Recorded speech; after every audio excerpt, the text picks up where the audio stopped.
दोस्ती तेरी मेरी दोस्ती। कान खोल के सुन ले लांबा, रामगढ़ वालों का डर ही हमारी सबसे बड़ी ताकत है। टूटे ना भाई टूटे ना तेरी मेरी दोस्ती। हाँ हाँ बोलो बोलो।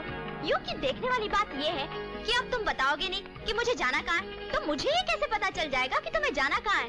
और अगर मुझे ये पता नहीं है कि तुम्हें जाना कहाँ है, तो मैं तुम्हें छोड़ूंगी कहाँ? 1991 সালে মুক্তি পেয়েছিল ফিল্ম রামগড় কি শোলে।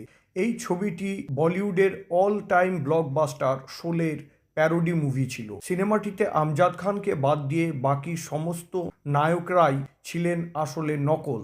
সিনেমাটিতে অমিতাভ বচ্চন, গোবিন্দা, অনিল কাপুর এবং দেবানন্দের নকল বা ডুপ্লিকেটসরা কাজ করেছিলেন। চরম আর্থিক সংকটের কারণে আমজাদ খান পর্দায় তার আইকনিক চরিত্র গব্বর সিংকে ফিরিয়ে